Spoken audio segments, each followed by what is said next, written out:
Boa noite, gente. Quem aí tá preparado para o nosso segundo dia de estudo do livro Segredos da Mente Milionária? Vamos fazer à noite hoje, porque eu não quero pular nenhum dia. Vamos ver se a gente consegue, tá? Estamos hoje... Já perdi a conta. Se nós estamos no terceiro dia... Bom, enfim. Vamos começar? Vamos começar, hein? Quem tiver o livro ali, quiser ler junto. O importante é estudar, tá, gente? Não parar. Todo dia um pouquinho. A segunda influência, exemplo. A segunda maneira como nós somos condicionados é chamada de exemplo. Como se comportavam os seus pais ou responsáveis em questões de dinheiro quando você era criança? Eles cuidavam bem ou mal das finanças? Eram gastadores ou econômicos? Eram investidores perspicazes ou nunca investiam? Eram propensos a arriscar ou conservadores? Vocês tinham dinheiro sempre ou só esporadicamente? O dinheiro fluía com facilidade à sua família ou era muito suado? Era uma fonte de felicidade ou motivo de ásperas discussões?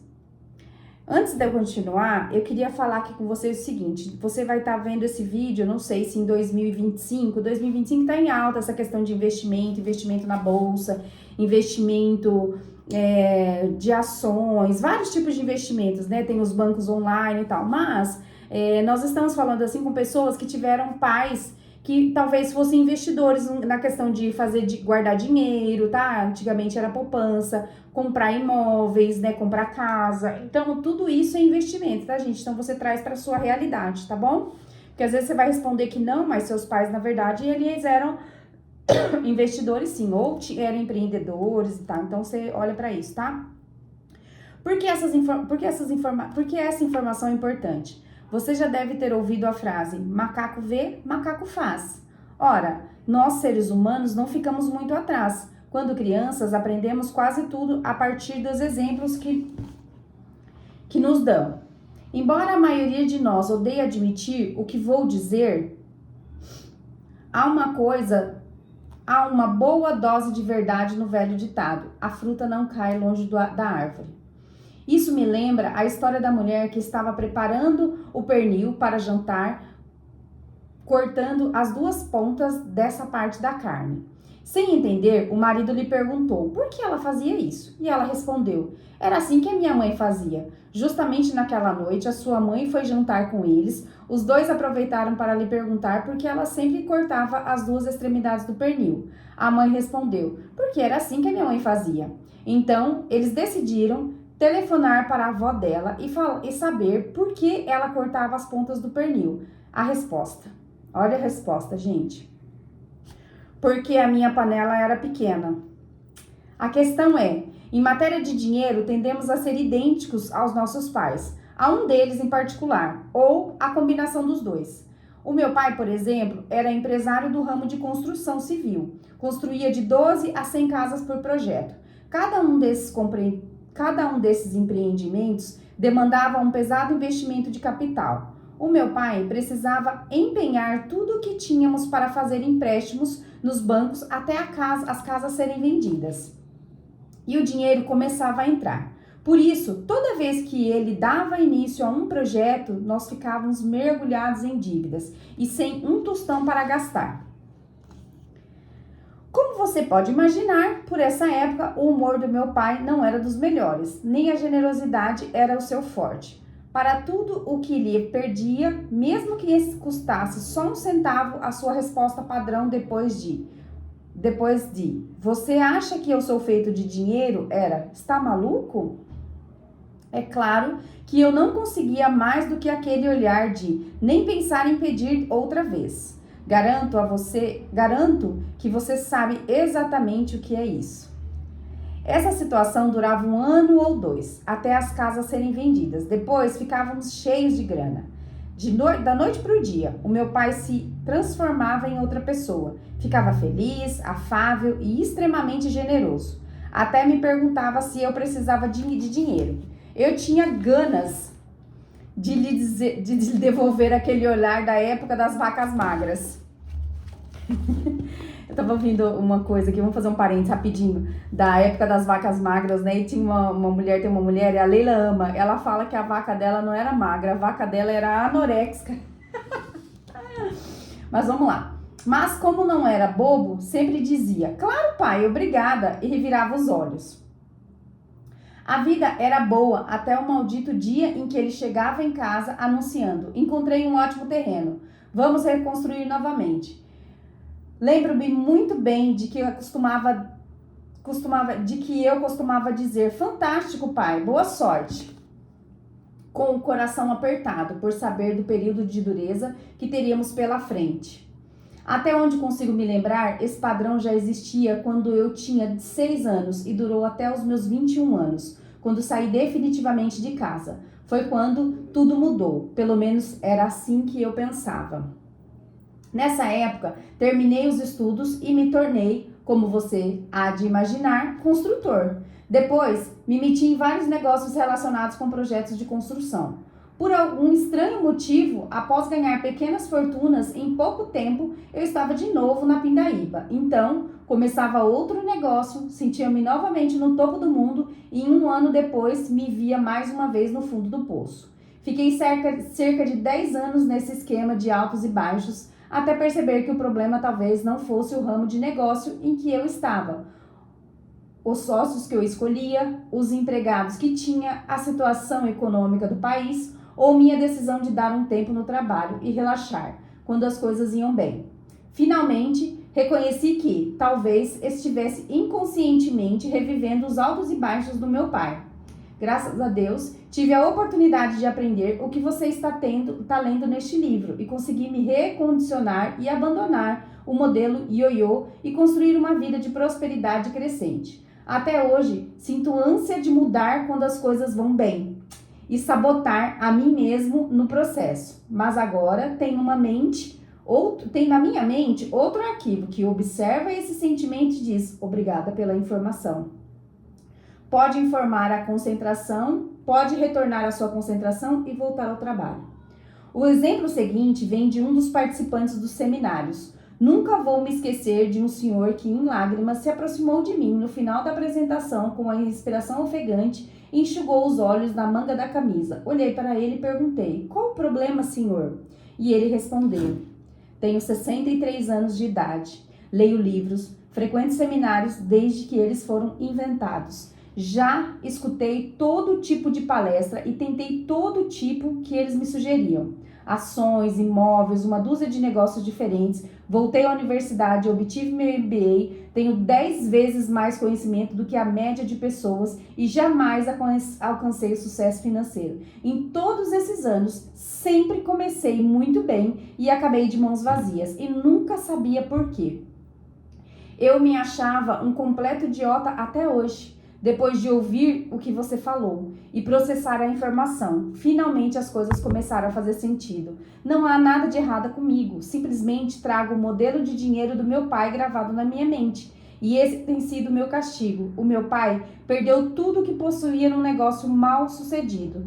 Todo dia ele saía de casa para procurar trabalho ou tentar vender alguma coisa e voltava sem nada. E se eu tivesse aprendido sobre modelos e padrões de dinheiro há 40 anos? Quanta perda de tempo desse aprendizado e conhecimento. Eu não sei quantos anos você tem agora, eu tenho 47. Mas o quanto que é importante, quanto mais cedo você conseguir, né? Mas mesmo que você não tenha conseguido cedo, ainda assim é tempo, tá? Vocês estão de olho nisso? Estão prestando atenção nisso? E começou a chorar convulsivamente. E eu lhe disse, o seu conhecimento não é de forma nenhuma uma perda de tempo. Ele apenas ficou latente num canto do seu cérebro à espera do momento oportuno para se manifestar. Agora que o senhor formulou um modelo de sucesso, tudo que aprendeu ao longo da sua vida se tornará útil e fará com que você seja bem-sucedido. A maioria de nós já sabe a verdade quando a escuta. Ele começou a ficar ofegante de novo. Depois foi se mostrando mais aliviado e passou a respirar profundamente. Em seguida, um grande sorriso iluminou seu rosto. Deu-lhe um forte abraço e disse, obrigada, obrigada, obrigada. Na última vez que tive notícias desse senhor, ele estava nas alturas. Acumularam uma riqueza nos últimos 18 meses que nos últimos 18... Acumularam uma riqueza nos últimos 18 meses do que nos últimos 18 anos. Mais riqueza nesses 18 meses do que nos 18 anos que ele tinha vivido. Por mim, para mim, isso é o máximo. Repito, mesmo que você tenha todo o conhecimento e toda a qualificação do mundo, se o seu modelo de estiver programado de negócio, se o seu modelo... Vou voltar tudo de novo, gente. Espera só um pouquinho, tá? Será que eu tô cansada hoje? Não quero atrapalhar a sua leitura aí. Vamos voltar. Repito, mesmo que você tenha todo o conhecimento e toda a qualificação do mundo, se o seu modelo de... Gente, vou voltar. Vou ver se eu consigo editar para tirar essa parte. Vamos lá. Repito, mesmo que você tenha todo o conhecimento e toda a qualificação do mundo, se o seu modelo não estiver programado para o sucesso, você estará condenado financeiramente. Era forte também isso, hein? Nos seminários, recebo muitas pessoas cujos pais lutaram na Segunda Guerra Mundial ou sofreram uma grande perda financeira. Elas sempre se espantam ao perceber como as experiências dos pais, influenciaram as suas crenças e os seus hábitos a respeito do dinheiro. Algumas delas gastam feito loucas, porque, como dizem, é muito fácil perder tudo, por isso é melhor desfrutar o dinheiro enquanto ele é possível. Outras fazem o caminho inverso, guardam o que têm no cofre para os dias difíceis. Isso é uma crença ruim, você guardar para os dias difíceis, tá, gente? Vai aparecer o dia difícil, já que você tá guardando para isso. Uma palavra de sabedoria, poupar para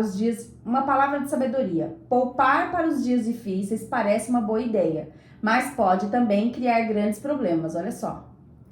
Um dos princípios que ensino nos cursos é o poder da intenção. Se você está juntando dinheiro para os dias difíceis, o que acabará conseguindo? Dias difíceis. Pare de fazer isso.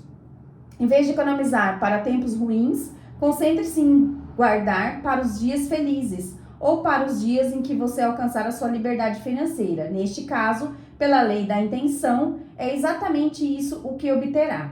Eu disse anteriormente que, em questão de dinheiro, a maioria das pessoas tende a identificar com os pais ou com um deles, pelo menos, mas há também o outro lado da moeda. Há quem sabe se tornando exatamente o oposto deles. Por que isso acontece? Será que as palavras de raiva e rebeldia têm algo a ver com a história? Em suma, tudo depende do quanto a pessoa se irritava com os pais.